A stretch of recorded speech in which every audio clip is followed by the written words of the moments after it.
Okay. All right. So let me start. Okay, we're going to start with um, the Yukon St. John's conversation that you mentioned yesterday. Hmm. Okay. So legacy versus revolution, Derrel. The Yukon St. John's power clash at the top. Now, this is the first time St. John's has been ranked in the top 10, really in the top five, since I believe the 84-85 season. Um, I the think it's the in Zach's column, it said it was their highest preseason ranking since the 91-92 season. Right. Yeah, I think that's when they were ranked seven, I believe, or something like that. Uh I'd have to double check the preseason ranking. Okay. Here's what's important, and let's be clear. UConn has legacy, but St. John's has velocity.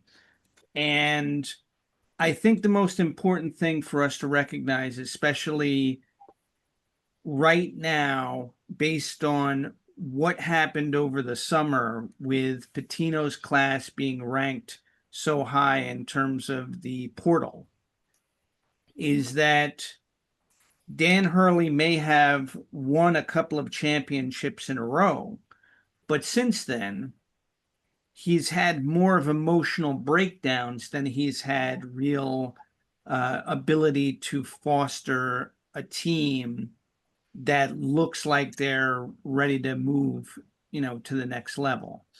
Whereas Pitino has very quickly assembled groups of players with each season in progression. And there's a lot of expectation now on this season, but I think we can safely say that Pitino is now firmly in a position of rebirth with St. John's. We're not talking about historic legacy of Carnesecca anymore. We're now talking about the future of St. John's based on the leadership of Rick Pitino. Absolutely. And I love that this rivalry, make no mistake, a rivalry with Yukon is a great thing for St. John's because of Yukon's championship legacy. Um, both the recent legacy and that with Coach Calhoun. Um, so the fact that the AP ranked Yukon 4 in the country preseason, St. John's 5 in the preseason, that tells you everything that you need to know.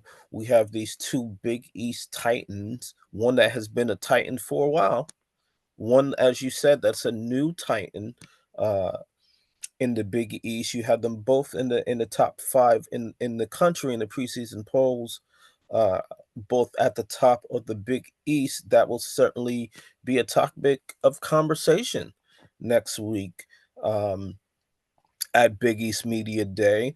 Those clashes are games that people will mark on their calendars already. When is St. John's playing at Yukon?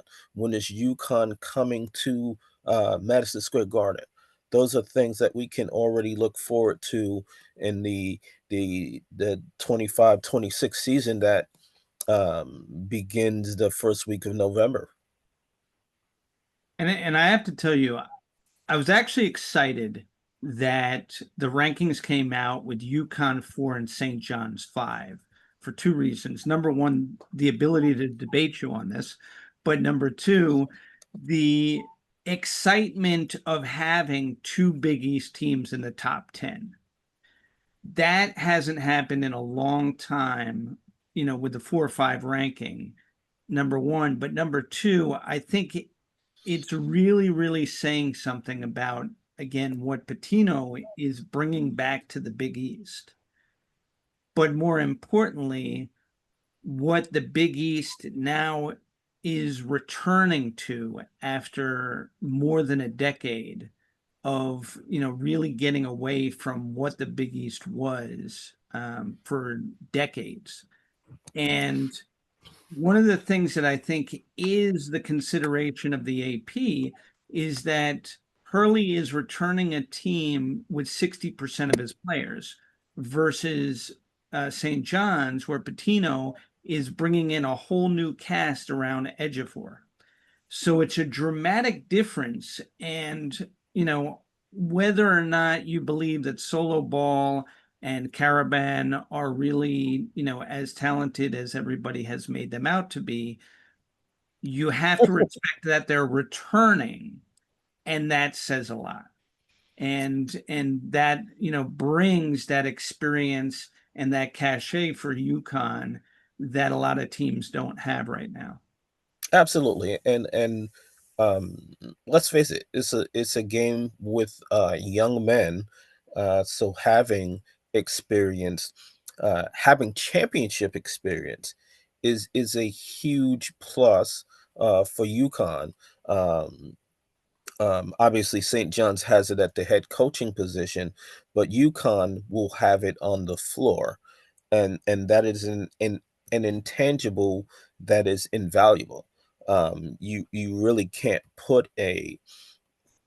um, put a number on how that can impact a team in clutch games in the regular season, in the Big East tournament, in the NCAA tournament. And I think we discussed this last week. UConn probably performed the best out of all of the Big East teams in the NCAA tournament last year.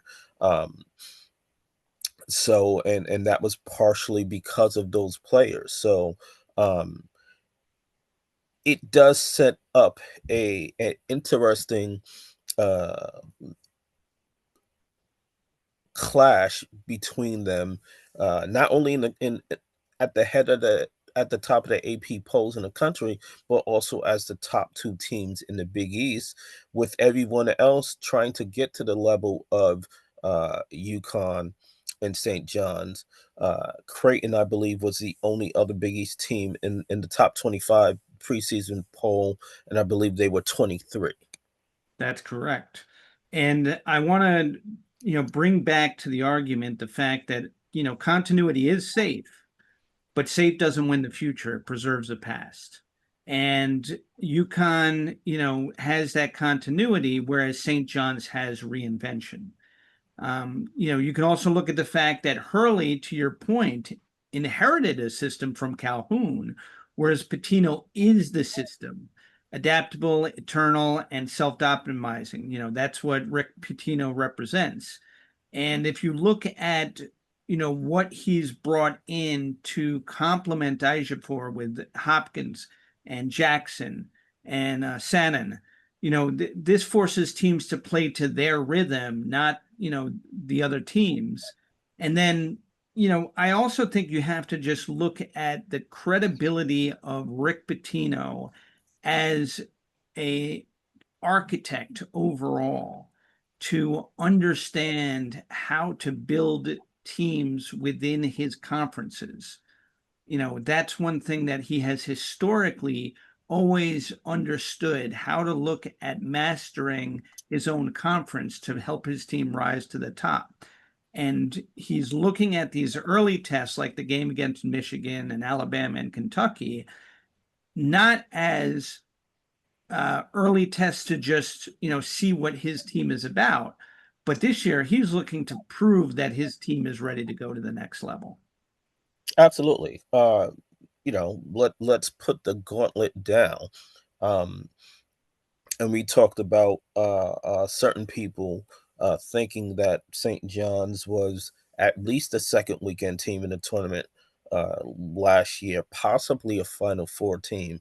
Uh, the disappointment of going out in the first round of the tournament last year with a top five preseason ranking. The anticipation is already there uh, this season. Um, so it is not barring any serious injuries. It is almost expected for this team to make a deep to challenge for the Big East title. Nothing short of a first or second place finish will suffice, and a deep NCAA tournament run. It is a one and done tournament. You never know what happens, but you know, absolutely have to, team injured and intact, absolutely have to get to the second weekend of the tournament. If you lose a tough battle in the Sweet 16 or the Elite 8, it happens. It would be disappointing, but nothing would be more disappointing than a one and done as they did last year.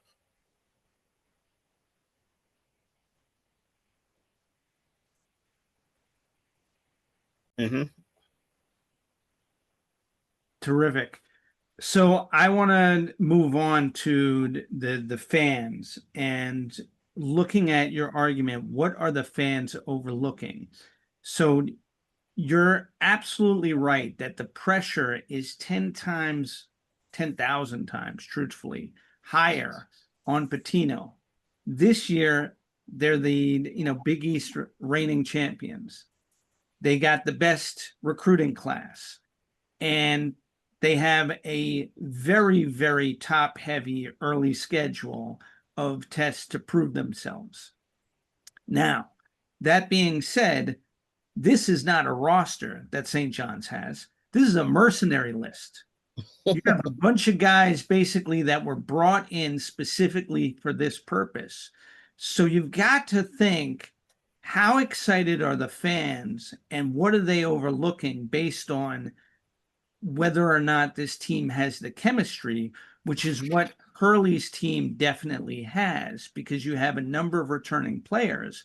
And so therefore that consistency is amplified by the recognized, continuity that they have from year to year, whereas St. John's does not have that continuity. I think ultimately a combination of the two is what can create the greatest championship contender, but I think it's a choice to a certain extent. What you would want. Do you want the senior leadership uh, of on a team? You know, because we know, barring extreme circumstances, if you have top talent, they're gone after their rookie year.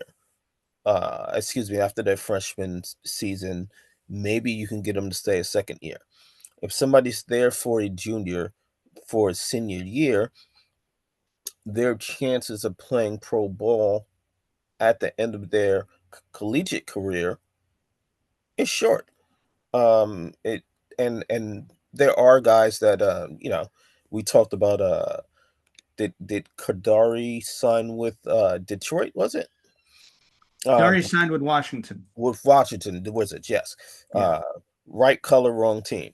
Um, so he's going to get an opportunity to play some NBA ball. Hopefully, he can get on the roster. But it's tough. I mean, most of these guys are going to be uh, in the workforce and maybe starting their own podcasts and things like that, because there are only but so many opportunities to play professional ball in the world. That's 100% right. And to further your point, the current class, you've got a couple of, seniors coming in to that point that are really trying to showcase themselves. And as we discussed last week, that's going to be one of the challenges that Pitino has to manage. Looking at it from the standpoint that you have Zubi Ejiofor, who is really trying to showcase himself, and you have all these other big guys coming in for that same purpose. And how are they going to share the ball? How are they going to build that chemistry and create that consistency early in the season to be able to really propel themselves all the way through to the end and then go deep into the tournament? Now, that's what this team was designed for. Now we have to see whether or not they can actually showcase and live up to the expectation. And I think going back to the question, what are the fans overlooking? I think one of the exciting things to really look forward to with, this season is going to be the difference in how St. John's plays this year compared to last year, because last year they weren't even in the top 25 in the beginning of the season. And as the season went on and they slowly crept up, part of the excitement for fans was how St. John's played with this level of resilience game to game. And now there's a completely different expectation for this team. So, will the fans tolerate that same level of resilience if that's what the team becomes? Or is that expectation to dominate going to be the significant matter with which St. John's either plays the game or is lacking in playing the game? And that's one of the things that I think that, is, curious for this season is, will St. John's come out of the gate dominant, and every team they play, will they quickly attempt to dominate the game, or are they going to lay back and allow the team to figure it out and then dominate in the second half? I to answer your question, I think the St. John loyals who, I do talk to some at these games. They've been through so much over the past 30 plus years, almost 40 years, that um they would they've almost come to expect heartbreak. Um so to the hardcore St. John's fans, it was written that uh all of the excitement would build going into the NCAA tournament only for them to lose in the first round. Those guys will stick around. Those are the guys that have been around when the team struggled. When Chris Mullen, uh, this is will not sound nice, but when clueless Chris Mullen was coaching the team, um, you know, um, those people will stick with the team. What has made St. John so crucial to New York City, to Madison Square Garden, is the New York is full of bandwagon fans. And the Mm-hmm. bandwagon fans have jumped on the St. John's bandwagon. And whereas, as you mentioned, they jumped on the bandwagon as St. John's climbed the top 25 a season ago, they're number 5. They're here. The bandwagon is starting the season with the team. So if the team does not get off to a good start, those bandwagon fans are gone. That's So right. And that's going to be the interesting challenge if that happens, is, all those bandwagon people who arrived this season in the beginning, if they fall off, what does that do both for the, St. John's team as well as the overall enterprise? Because again, let's talk about it from the standpoint of Madison Square Garden versus any other arena, and how we saw last year, you had Nick crowds. You had the Garden sold out for the second half of the season, and the level of intensity of the fans and the noise. How powerful was it for the St. John's team to have those fans behind them, especially in the second half of every game, where as soon as St. John's clicked and they got, the momentum and took over the game, the fan roar overwhelmed the opponents, in every single contest. absolutely. And we heard other Big East coaches complain about that fan base when it comes to the Big East tournament. Um, you know, we didn't hear those complaints when St. John's was a mediocre team because the St. John's alumni and the bandwagon fans didn't want to see the team. Now that the team is good, now that they have a bona fide star a former NBA coach, a former New York Knicks coach at the helm with so much charisma, and a good team.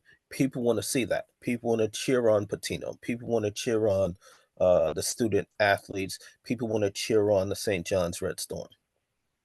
Yeah, and I want to point out, you just said it. Patino's pattern is exponential accession. He's done this everywhere he goes, that year after year, he multiplies, he magnifies, he doubles capability, he doubles coherence. It's momentum for Pitino every year. And at what point does that momentum, max out, or is he able to continue to build it? Based on last year, the level of momentum he already has, can it actually continue? And that's one of the, really curious things about this year is there's a desire and a need by the fans now for success. And so the weight really is on Pitino at 72 going on 73. And credit to him, his exuberance, enthusiasm, and overall charisma, to your point, do not make him seem like your average 72-year-old at all. And in fact, I would say that coaching St. John's has returned youth to him in many ways. You see his smile, you see his energy, and you have to admire the man, just the way that he is having a rebirth with this organization. Absolutely, and it's rare to see in any field, let alone sports, a rebirth uh, that late in a career. I mean, in this country, most people are retired by 65, certainly 70, and here you have him taking over, uh, uh, with a controversial past, taking over a program for a team that has a storied past, but going back to Lou Carnesecca in the 80s, the 1980s are a long time away. The And long, long that was 40 years ago. yes, yes, yes. It's a long time ago. We had Um, a few less hairs on our face.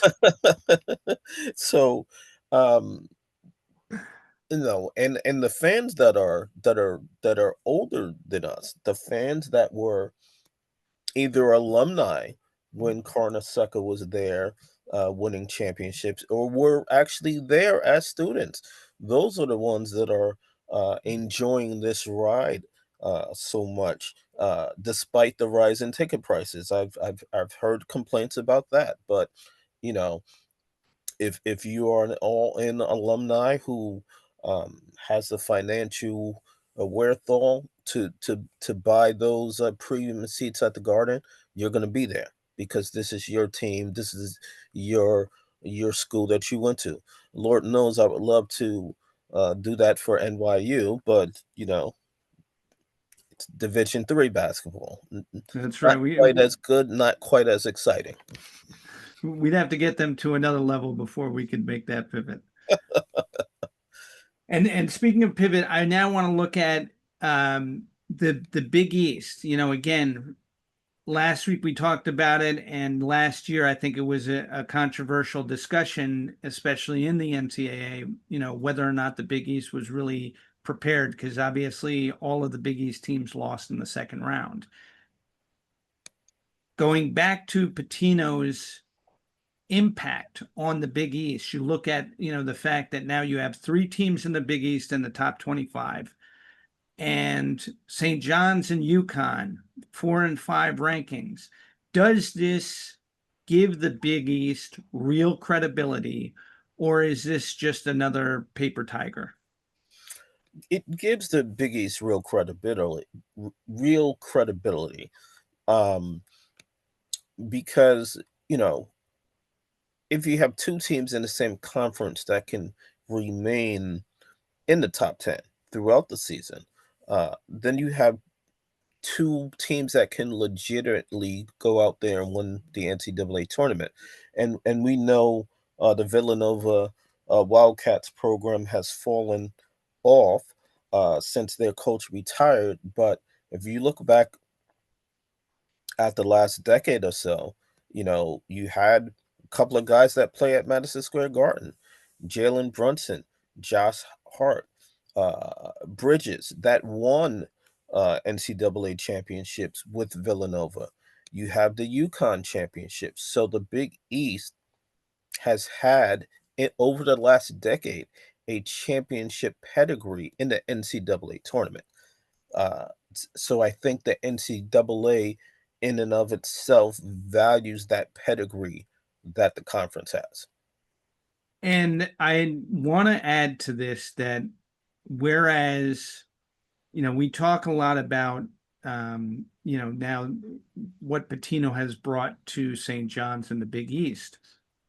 But I also want to recognize that Hurley, because of his, emotional energy and the level of intensity with which he coaches, I think also gives the Big East a very, very important position because his intensity with Yukon and this gets more into the influence of coaching has a lot to do with why his players really do have that leverage in continuity because he has a level of intensity that demands success from his players. And I think that's matched by Pitino's ferocity.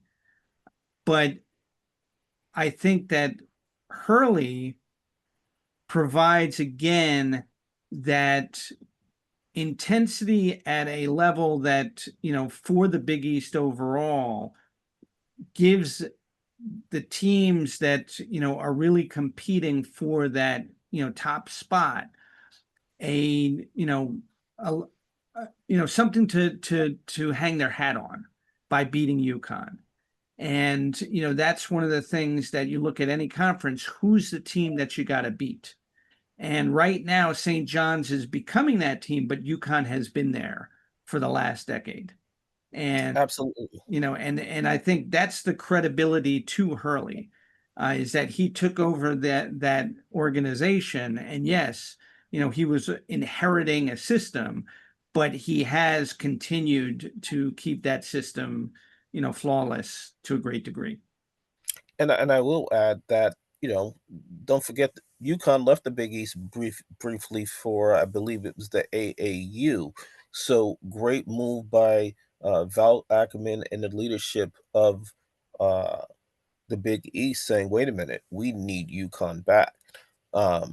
There was a transition between Jim Calhoun, Kevin Ollie followed Calhoun, and then Danny Hurley replaced Kevin Ollie. Kevin Ollie, I believe, he definitely sued UConn for breach of contract. I think they might have settled out of court, but no question on whether they made the right move or not because they did win back-to-back championships under Hurley, though he had obviously and sensational NBA talent.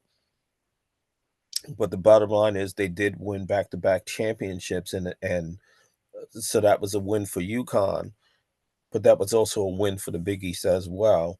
And the combination of the two, I think UConn helps the Big East, and I think the Big East helps UConn. Yeah, absolutely. And since they won the back-to-back, it's not like Yukon has fallen dramatically. They did not have their best season last year, and they still made it to the second round. And as we've agreed, had the best showing, despite their loss in the second round. Turning ahead, we have the upcoming match against Michigan, really preseason, but a lot of excitement around that matchup. Your early thoughts on that game?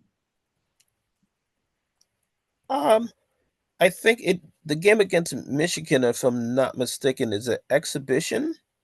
Yes, it's Uh, preseason. yeah. Um, I think preseason college basketball is weird. I'm not a fan of preseason sports in general. I have watched uh, zero preseason NBA basketball because you're not trying to win, ideally. Um, but I think it's different in college. You know, these are student athletes. Um, these are not professionals. So I think the emphasis is a little more on winning, even though the game doesn't air quotes count. Um, Correct.